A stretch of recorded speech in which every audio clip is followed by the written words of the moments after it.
I mean, I don't know if that's a handful. Yeah, that's an ass whooping. The Lakers may have a handful of issues, potentially, because of the fact that Rich Paul, who is amazing, the Clutch Sports Group president, he has a new podcast with Max Kellerman, Game Over on The Ringer, and he gave this assessment of the Los Angeles Lakers. This was before they lost to the Wemby-less Spurs last night, that they are not contenders. I personally don't think the Lakers are good enough to be contenders right now. Not right now. When you say contenders, what do you mean? I don't think they have enough to get to the Western Conference Final. I don't think they have enough to get to really contend. Okay, so let's take that in for a second.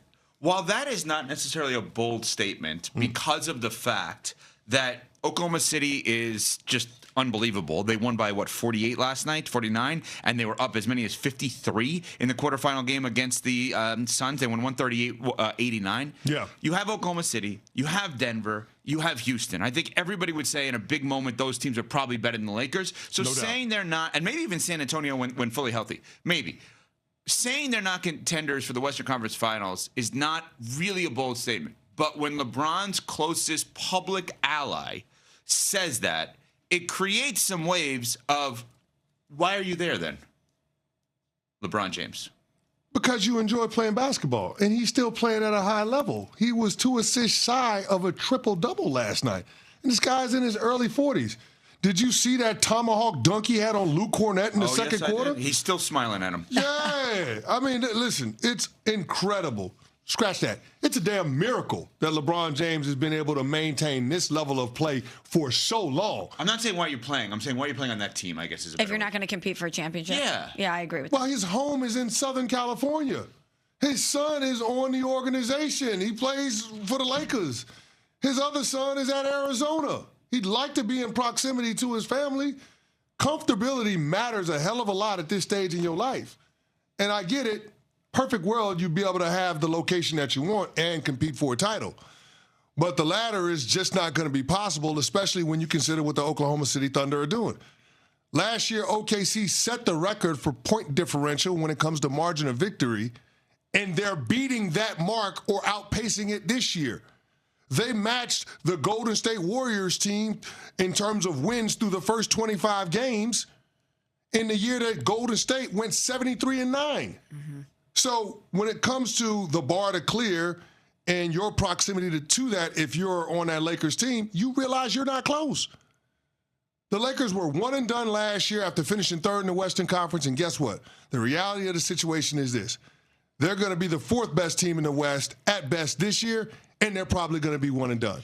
And if that is the reality of the situation, it does surprise me that LeBron would just be fine existing in that, especially knowing he has such a finite amount of time left in his career.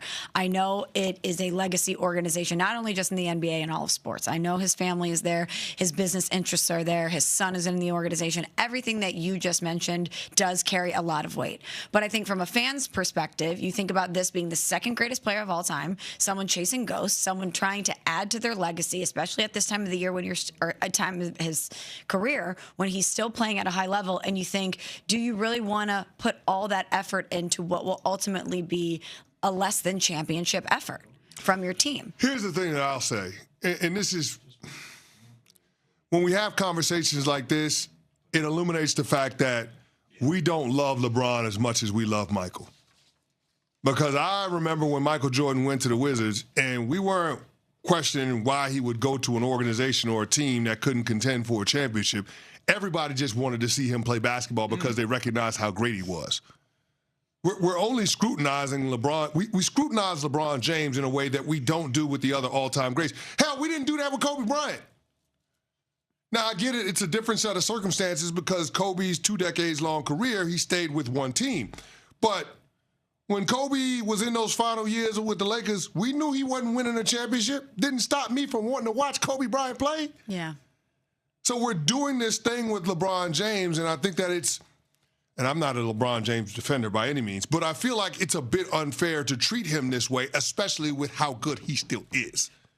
Very astute and interesting point I had not thought about. I would just counter that with Kobe wanted to be like Mike.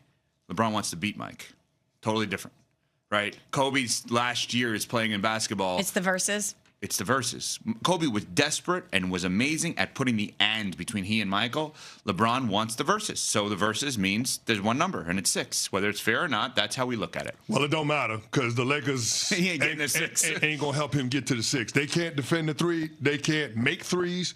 They have 0 rim protection, and their bench leaves something to be desired. They got outscored 48-31 when it comes to bench scoring by the Spurs. Yeah, not great. Cup, no cup. I love playing basketball, so it doesn't give me extra excitement to playing or not playing. I think it's just great, to have a moment. I mean, if it is what it is, so I love just going on and competing.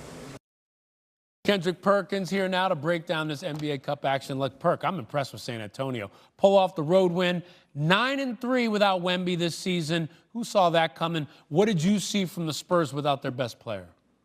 Well, one, I saw the depth is showed out tonight. The speed of the perimeter players and the ability for so many guys that, around the perimeter to make plays, not only for themselves, but for others.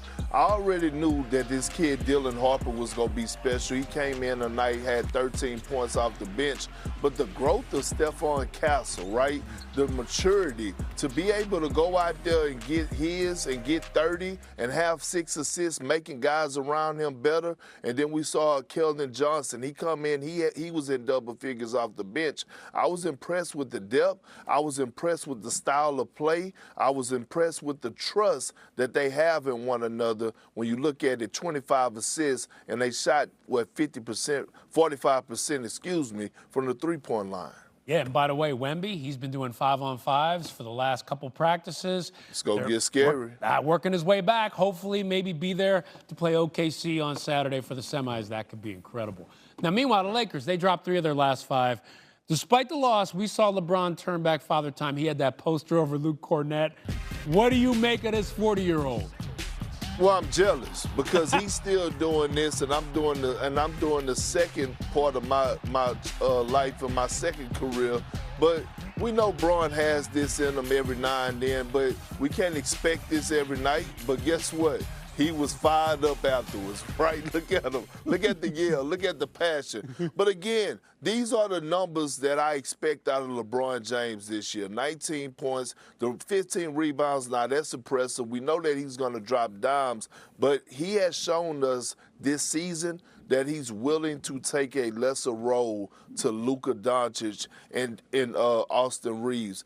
And if Austin Reeves didn't have a great night, but he's going to have to continue to play at that all-NBA level for the Spurs to even have a chance of making noise in the Western Conference. Hey, the Lakers having a chance of making noise. Hey, Perk, you say you're jealous. Look, I know he can do that, but you got that jacket.